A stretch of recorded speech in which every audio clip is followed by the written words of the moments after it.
In 1977, somewhere deep within the countryside of the Polish People's Republic, a rather odd and unexplained phenomenon occurred. Affected by a virus from an unknown source, the local forests would suddenly change. The forest began encroaching on the local population, growing and expanding at a highly accelerated pace. While this radical growth went relatively unnoticed in the beginning, the sudden expansion managed to catch the local inhabitants off guard, as roads and paths leading in and out of the areas were blocked by the ever-expanding stems, roots, and branches that slithered through the area like a nest of suffocating and constricting pythons.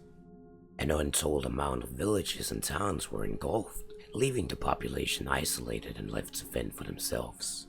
However, in the following days, months, and even years, it became apparent that isolation from the rest of the world would be the least of their problems.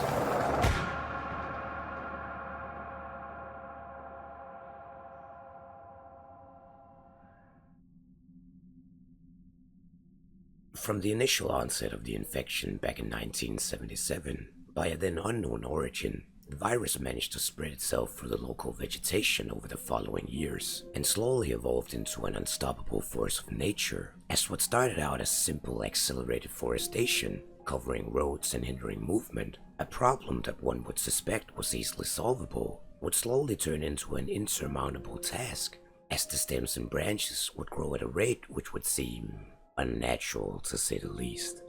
And while the uncertainty and lack of reliable information from these early periods leaves our story shrouded in mystery, such as the exact geographical locations of every incident, as well as the exact number of people affected, sparse information about the later stages of the infection, its effects and outcomes, are available to us. The accelerated growth of the forest escalated around 1983 and is known to have affected several villages. And while early attempts to clear the forestation were successful and kept the local people optimistic about not having to leave their homes, the forest itself and its rapid growth would suddenly culminate with yet another issue, creating what would seem like the perfect disaster.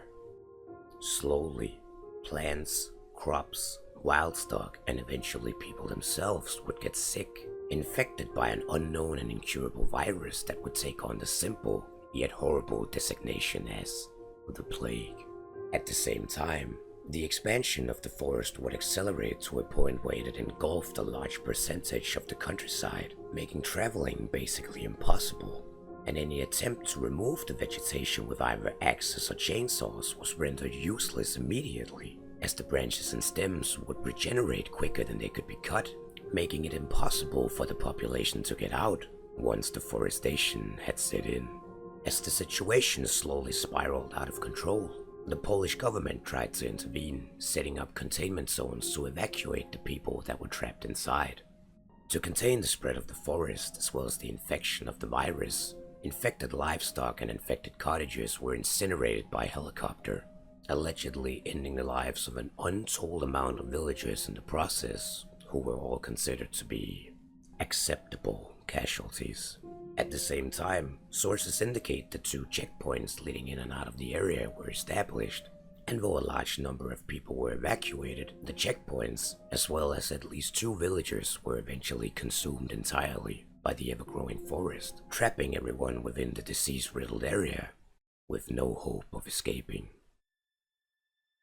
The disease that now ran rampant and unchecked within the 2 enclosed areas would manifest itself differently within each affected subject and entity, and while unique mutations of the disease did occasionally occur, the resulting outcome of the infection would usually be either one of 3 variants. The first variant would only affect humans within the enclosed areas. This variant would slowly drive the victim insane, with auditory and visual hallucinations clouding and saturating their minds. Obsessive-compulsive behavior like the desire for eating infected mushrooms or tree bark, as well as covering themselves in mud and drawing weird symbols, would become a regular occurrence. This was followed by insomnia, lack of appetite, and heightened aggression that would all make the victim extremely dangerous to be around. This would mark the beginning of a downward spiral, where the subject would regress into a state of simple, primal behavior, as they would lose the ability to write, speak, and the ability to recognize themselves in the mirror. These infected would eventually abandon their homes and venture deeper into the forest, where they would cluster together as savages in small encampments. Here they would practice malicious and bizarre rituals consisting of corpses of both animals and humans, being arranged and displayed in various symbolic arrangements. The second variant would include abnormal and accelerated growth. While this was seen in the initial stages of the outbreak affecting the forest itself, the effects on actual living tissue was radically different. The initial stages saw a rapid loss of hair, devastating headaches as their skull would be slowly split in a large gash down the middle, and a deteriorating mental state that slowly drove the infected catatonic would encroach. The variant would through this entire process cause a violent growth of organic tissue, and would result in the extremely agonizing development of asymmetrical deformities, teeth developing within the gash running down their skull, as well as mutating organisms in animals, such as dogs, far beyond their original size. When the infected would finally succumb to the pain of the mutation, they would give in and transcend into a stage of sleep or hibernation, where they would lose all bodily control and complete their final transformation. The gash on the victim's head would tear itself open, splitting the victim's body vertically in half all the way down the torso, essentially turning the victim into a giant jaw, riddled with sharp teeth and fangs. These beings would be known as chompers and would be the final weaponized result of the plague itself.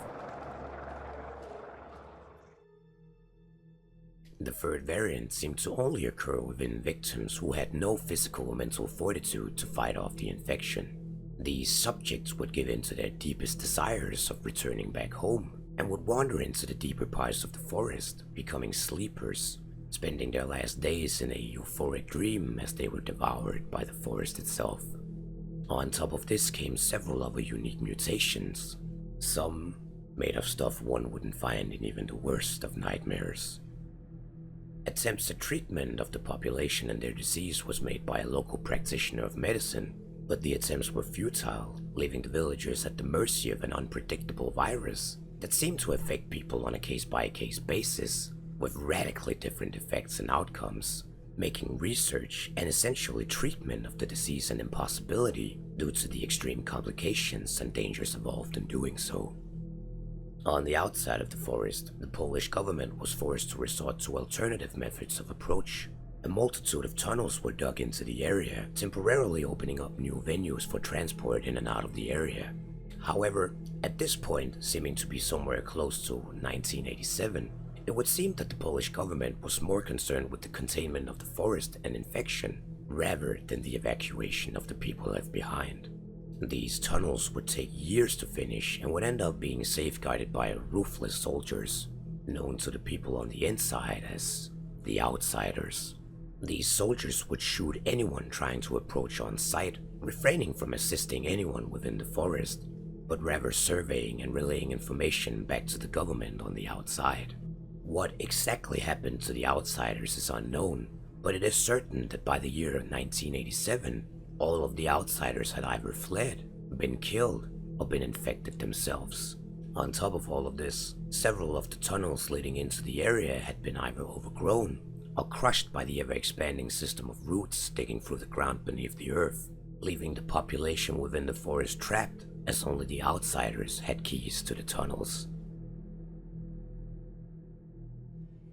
In regards to what happened within the quarantined area, how the infection started, where it came from and what its purpose was, the Polish government to this day still remains completely clueless. However, if we dig around the bits and pieces of fragmented information left behind one particular source among the Outsiders, answers to most of these questions would slowly fall into place, and it would suddenly seem, if the source can be trusted, that the real reason behind the Darkwood incident was something so obscure that no one could have ever imagined it.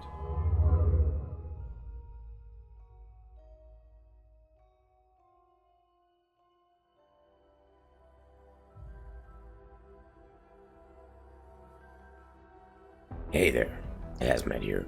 This was my first attempt at lore outside of the Hunt Showdown universe, and it's definitely not gonna be the last.